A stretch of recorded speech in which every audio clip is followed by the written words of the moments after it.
Dans la tradition ésotérique, quand tu fais partie du monde des dieux, tu es. Ça veut dire qu'il y a cette idée de le haut et le bas. Vous voyez le mot « je suis », c'est-à-dire je suis conscient, je suis éveillé et je vis et je travaille et j'œuvre avec tous les règnes en moi. Et donc Isis était représentée comme une divinité parce que la réalité c'est qu'elle était déjà par son statut extérieur en posture dominante, elle est déjà dans un règne supérieur et ce qu'elle a fait à côté de cela montre en fait la puissance de cette femme qui était là parce qu'il y a eu des tas de femmes qui étaient assises sur des trônes, mais c'était que des reines. Et pourtant, on disait que c'était des divinités. Cléopâtre, toutes ces femmes, on les considérait comme des divinités. Et pourtant, ça n'en était pas vraiment dans le sens alliance avec le règne de la divinité.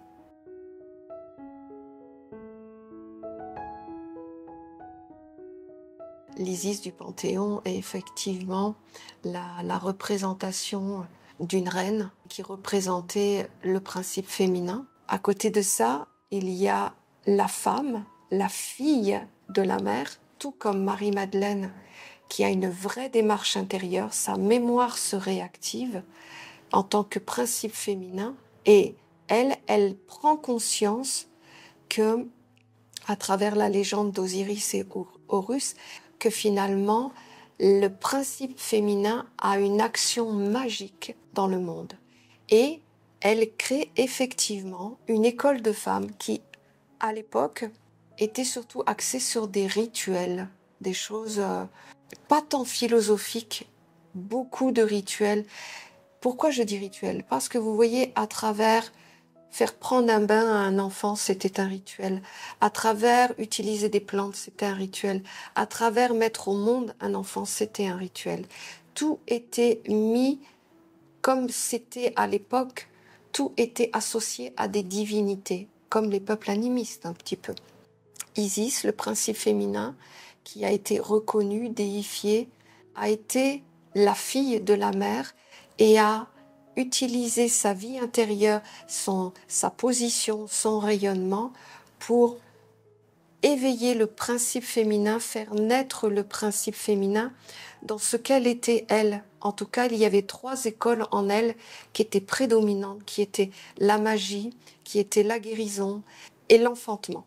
En fait, elle portait en elle ces 3 attributs, ces 3 écoles qui étaient puissamment incarnées. Et elle a commencé par ces 3 écoles et elle a enseigné le côté intérieur, vie intérieure, le principe féminin, l'enseignement de la mère quelque part. Et elle a développé avec les 7 écoles, les 7 aspects de la vie, du principe féminin. Et à ce moment-là, l'enseignement est parti comme ça, où ça n'avait plus rien à voir avec la reine Isis, mais c'était l'enseignement d'Isis qui a créé effectivement tout un courant de vie intérieure en fait. C'est pour ça que ça a toujours été secret, ça a toujours été discret, parce qu'on ne retrouve aucune trace de ces 7 écoles. On trouve des informations à droite à gauche, mais techniquement parlant, on ne trouve pas réellement d'informations. Tout comme Marie-Madeleine. On sait qu'elle a fait des choses, qu'elle a dit des choses, qu'elle a orienté vers certains mondes, notamment au niveau des péchés et des choses comme ça. Mais tu vois que ça reste toujours dans un courant fermé. Aujourd'hui, nous avons la chance qu'il y ait une volonté plus grande même que la mère, de vouloir que le principe féminin puisse maintenant sortir et fleurir. Et nous sommes prêts pour ça.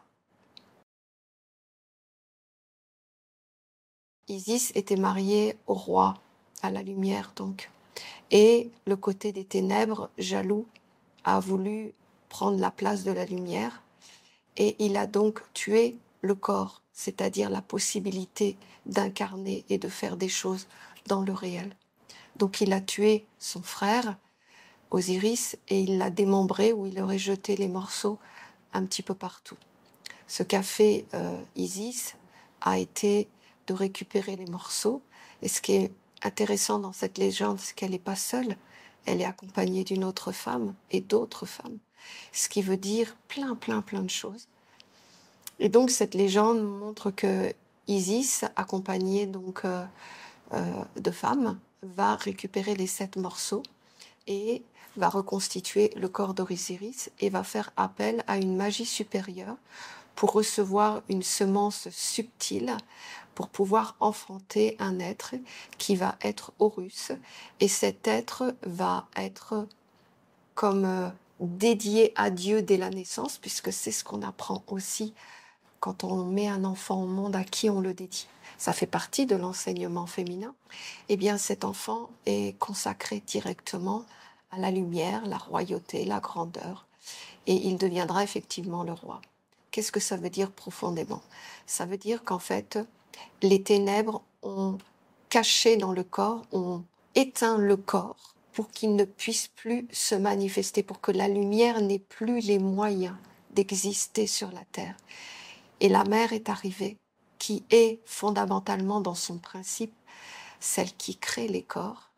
Elle va donc utiliser Isis pour faire comprendre que oui, les ténèbres sont dominantes. Ça veut dire quoi? Le monde extérieur devient dominant. C'est ce que l'on vit aujourd'hui. Mais le principe féminin va construire le corps de l'intérieur. C'est-à-dire qu'elle va, à travers les 7 étapes de la création des corps, à travers les 7 mondes qui existent à l'intérieur de nous pour faire un être complet, alors elle va y amener justement la création divine à travers ce principe féminin au point d'enfanter la lumière, de mettre au monde un être qui peut être dédié à la lumière.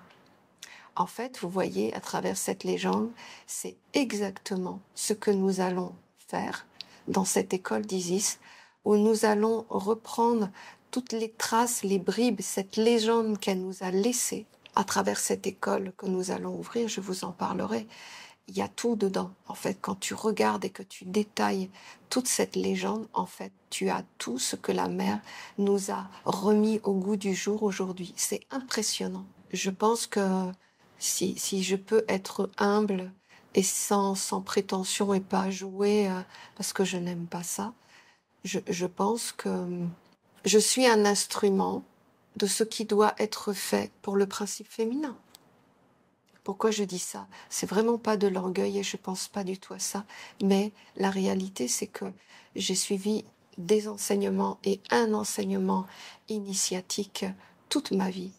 Mais jamais il y avait une possibilité à ce que le principe féminin puisse participer à l'œuvre.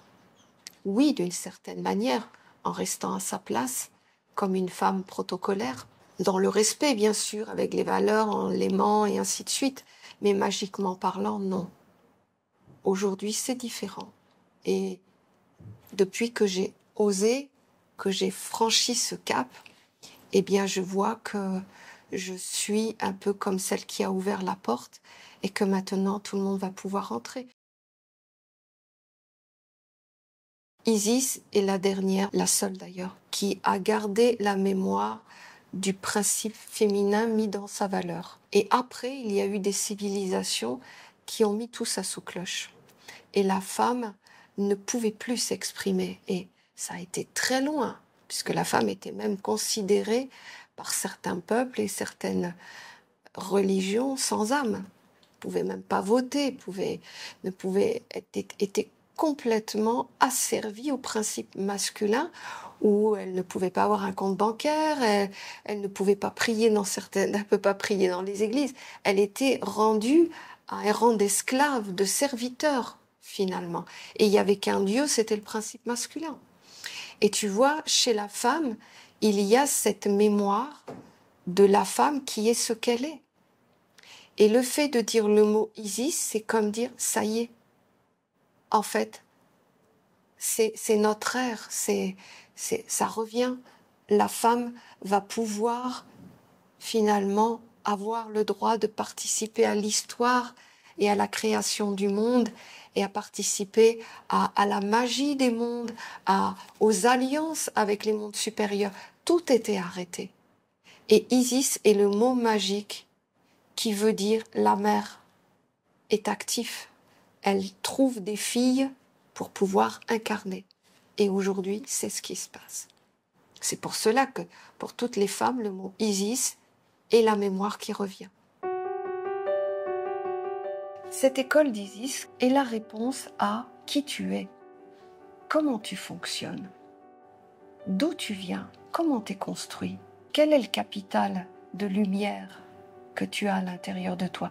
En fait, est-ce que tu connais ton être pour pouvoir utiliser ce qu'il a à l'intérieur pour devenir encore plus élargi. Quand je dis élargi, en lien conscient avec les mondes subtils, en lien conscient avec les mondes supérieurs, savoir de quoi tu es capable, jusqu'où tu es capable, quelle est ta mission de vie, quelque part. Et tous ces sujets-là, pendant une année, je vais aborder tous les mécanismes du corps, comment ils fonctionnent, comment tu peux les utiliser, comment ils vivent en toi, à quel degré ils sont. Quand tu veux faire des choses dans ta vie, vas-y avec ce que tu as en toi. Est-ce qu'un jour tu vas y aller avec tes corps, avec tes sens, avec les mondes subtils qui vivent autour de toi? En fait, tu vois, la partie manquante, je le sais, parce que je suis une chercheuse comme vous sur le chemin. Je connais le but à atteindre. Beaucoup d'êtres le connaissent. Les anges, les archanges, les égrégores, les esprits, peu importe. On connaît le but. On connaît l'attitude à avoir dans notre vie. Le respect, l'écoute, ne pas avoir de mauvaises pensées, manger sainement, toutes les bases de la spiritualité. En fait, on connaît la base, c'est-à-dire comment il faut arriver à être et le but à atteindre. Ce qui manque, c'est comment on fait. Comment on fait pour effectivement créer un corps de sérénité en toi. Comment on fait quand on se trouve agressé dans un monde et qu'on veut rester ce qu'on est. Comment on fait? Avec quoi on agit? Qu'est-ce qu'on doit dire? Quels sont les mondes subtils que tu dois mettre? Tu veux guérir une relation? Il y en a plein qui vont dire, faut parler, faut se taire, faut aller voir un psy, faut se faire désenvoûter. Bref, il y a des tas et des tas de choses qu'on va te dire. Mais dans le fond, ce qui est important, c'est de faire ce qui est bon pour toi. Et pour ça, il faut savoir si toi, à l'intérieur, tu es capable de prendre ce chemin ou ce chemin-là. Parce que pour tout le monde, ce ne sera pas la même chose. Et donc, il y a une image que tu vas comprendre qui est assez simple. Tu reçois une semence d'un homme et ton corps va être capable d'offrir à cette semence toutes les conditions pour créer un enfant. T'imagines le truc? C'est énorme. Toi, tu fais rien consciemment. Ton corps fait tout ça. Et toi, tu accompagnes seulement le corps et tu lui donnes les conditions de s'exprimer. C'est-à-dire, tu vas être là au moment de l'accouchement et tu vas donner la nourriture au quotidien pour l'enfant. Tu vas essayer d'être serein, te reposer. Bref, tu vas donner à ton corps des conditions pour qu'il fasse ce qu'il sait faire naturellement parce que ton corps est créé par une intelligence supérieure pour accomplir une mission de son âme. Ça veut dire qu'en toi, tu as tout pour fonctionner de cette manière-là. Toi-même, tu peux t'enfanter. Et tu peux créer de ta vie ce grand placenta où dedans, tu y mets ton futur corps, c'est-à-dire ce que tu vas devenir même demain. Nous avons tout ça en nous. Le problème, c'est qu'on ne sait pas. On a des tas de théories, on a des tas de choses intellectuelles autour de toi où on va te parler vraiment beaucoup de choses en lien avec d'autres mondes. Je m'explique. Tu vois, même le côté animiste, on va te dire, il faut que tu prennes des plantes pour connaître, faire des voyages, des choses comme ça. Mais c'est des choses pour ramener de l'information, mais pas justement pour retourner à l'intérieur de soi l'état des lieux de ce que tu es et la réalité de ton être.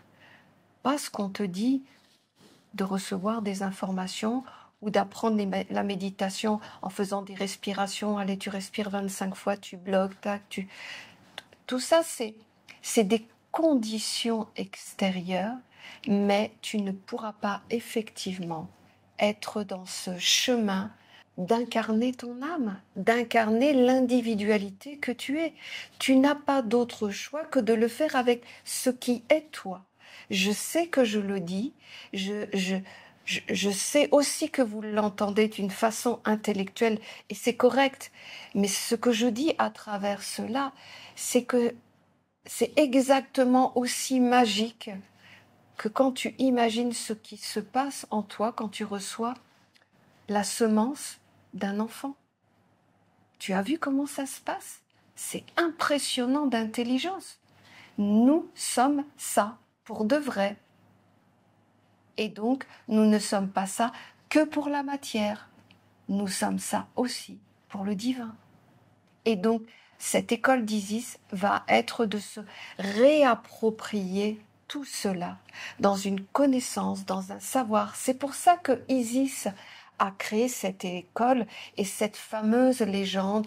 Elle a récupéré les 7 morceaux d'Osiris pour être enfantée par cette lumière, ce corps reconstitué, c'est-à-dire elle a rassemblé toutes les intelligences pour pouvoir enfanter l'être de lumière qui pourra gouverner le monde, parce que ce sera un sage, ce sera un homme bon, ce sera un être de tolérance et qui voudra le bien pour les autres.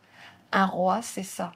C'est une légende, mais cette légende est ce qui pouvait être dit de ce qu'elle a fait. Mais quand tu regardes derrière, c'est exactement traduit d'une autre manière ce que la mère dit simplement dans cette phrase, tu as tout à l'intérieur de toi. Et qu'est-ce que ça veut dire? Ça veut dire que tu es construit de différentes étapes en toi. Il y en a 7, les 7 écoles d'Isis. Il y en a 7 et tu dois au moins les réenclencher. Tu dois au moins les remettre en lumière. Tu dois au moins les remettre en fonctionnement à l'intérieur de toi. Et c'est ça que je vais faire dans la deuxième partie de l'enseignement que je vais apporter à travers l'école d'Isis. Cette deuxième partie où on va, en fait, à l'intérieur de nous, remettre en lumière les étapes fondamentales comme les 7 jours de la création, les 7 étapes de l'homme à l'intérieur avec les cycles de 7 ans. Tu vois, tout ça, c'est intellectuel. C'est clair, c'est intellectuel parce que profondément, à l'intérieur de nous, on n'est pas capable de savoir c'est quoi la première étape, c'est quoi qu'on doit faire dans cette première étape.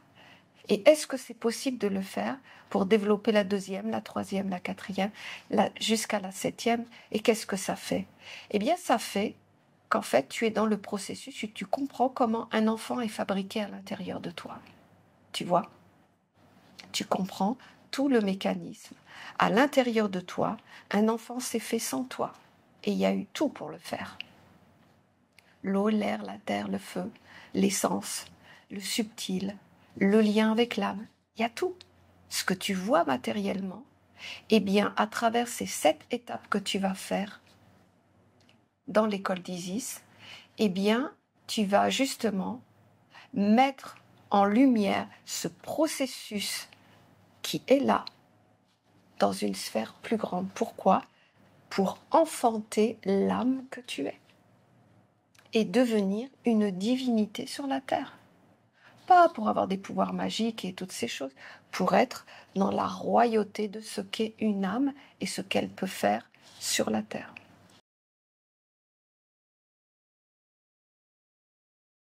Une vraie école de la femme et de l'individualité, de l'âme, ça ne se trouve quasiment pas aujourd'hui.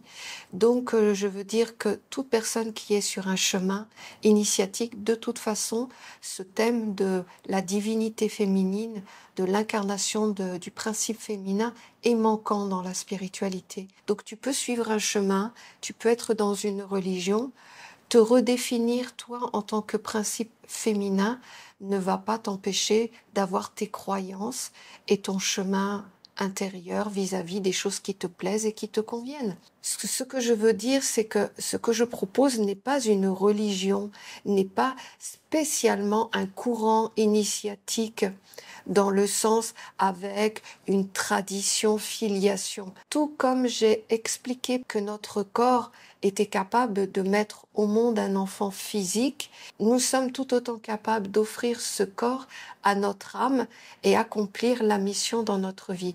Donc c'est vraiment pas une question de croyance ou d'affinité rituelique et pratique d'un enseignement, c'est retourner vers soi et comprendre ce qu'est un prototype humain quelque part, un être incarné sur la Terre, quel est son potentiel, qu'est-ce qu'il peut faire, comment il peut se développer, comment il peut tisser des liens avec les mondes subtils, comment il peut faire des alliances avec des mondes supérieurs. Eh bien pour ça, ça part d'une base qui est notre corps. Et c'est ça que nous allons aborder. Mon objectif est d'arriver à ce que la mère puisse trouver à travers nous une puissance d'incarnation de ce qu'est un vrai principe féminin. Et de ce fait, inévitablement, ça s'appelle être un champ de vie. Transmettre le vivant, du vécu, du réel, de ce que l'on vit. Donc, est-ce que ça a un impact sur notre environnement? C'est inévitable, que ce soit notre environnement, mais nos éthers, nos liens avec les mondes supérieurs, puisqu'en fait, on va respirer, agir et vivre avec ce que l'on est profondément. Donc, on va être vrai, authentique, et inévitablement, ce champ de vie va se rayonner comme une lumière qui s'allume dans une pièce noire et qui, juste par sa présence, dégage une lumière tout autour. Donc, tu peux être maman au foyer, tu peux travailler 12 heures par jour au travail, rien ne t'empêche de prendre du temps pour toi et te développer intérieurement. Ce que l'on fait à l'extérieur dans la vie quotidienne de la vie fait partie de ce qu'on doit y faire. Mais ton développement, en tout cas ce monde extérieur, ne peut pas t'empêcher de te développer, de devenir une meilleure personne. L'école d'Isis est prévue pour le début du mois d'octobre de cette année. Je vais vous offrir une mini-formation pour que vous puissiez comprendre tout ce qui va être proposé au sein de cette école. Donc inscrivez-vous sur le lien et à ce moment-là, vous recevrez tout ce qui est nécessaire pour la compréhension et la venue aussi dans cette école d'Isis.